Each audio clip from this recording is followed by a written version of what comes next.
Greetings everybody. Welcome to day 2 of surface area. Today we're looking at cones and pyramids. At this point you should have already gone to Schoology and checked out the GeoGebra simulation book under the day 5 folder, and you should have completed activities 6 through 10. Those activities will be crucial in your understanding as we go through some of these examples today. Let's take a look at the first example. Here we have a cone, and as you probably saw in the GeoGebra activities, we can find the surface area of a cone by taking the lateral surface area, which is essentially, if you unroll the top of a cone, it would be a portion of a circle or a large sector of a circle. And we find the lateral surface area of a cone by doing pi times radius times the slant height. That's how you find the lateral surface area of a cone. And then we have to add on the base too, and the base is just a circle, which is just pi r squared. But you may realize we don't have the radius right now. We need to find it. Luckily, we have the handy dandy Pythagorean theorem, and if we set that up here, 25 would be my hypotenuse. This is a leg, 24, so I can say r squared plus 24 squared equals 25 squared. If you solve for that, you're going to get r squared equals 49 and r equals 7. So the radius is 7 there.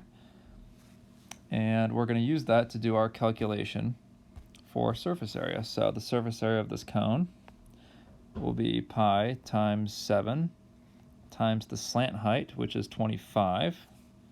Right there, there's the slant height that goes along the side of the cone. And then the base is pi times radius squared, so pi times 7 squared. So altogether here, I have 175 pi plus 49 pi. Altogether that makes 224 pi square inches, and that would be the total surface area of the cone. All right, here's example 2. Here we have a composite figure of two pyramids butted back to back there. There's a top one and a bottom one. And we find the surface area of a pyramid by taking the lateral surface area plus the base. But you may notice here the base is buried underneath this figure. And when we're finding surface area, we're just looking for the area on the outside of the figure. So that base right here is not going to be a part of our surface area calculation for either pyramid. So really, we're kind of forgetting about this, and we're finding the lateral surface area of the top pyramid and the lateral surface area of the bottom pyramid. So for the top one, the lateral surface area, the calculation for this is 1/2 times perimeter of the base, capital P, times the slant height.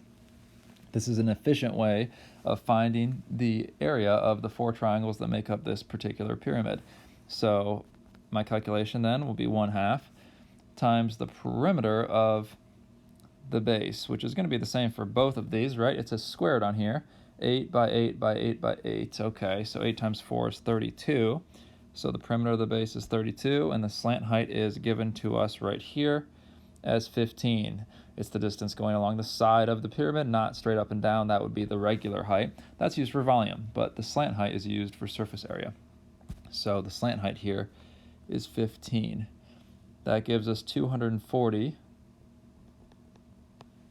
square feet. What about the bottom? I'll switch colors here. So bottom. So lateral surface area is 1/2 times perimeter of the base times slant height again. So that's 1/2 times 32. The slant height here is 18 though, so that's going to be 18 for the slant height.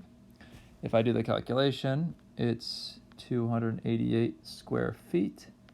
And if I add those two together, I'm going to get a final answer of 528 square feet. And that would be the answer for that composite pyramid, two pyramids together. All right, at this point, feel free to go over to Schoology again and check out the 3-question quick check. If you want some more examples, there is a practice on Edge Elastic that you can check out.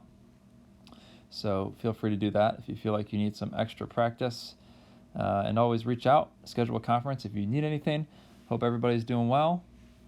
See you next time.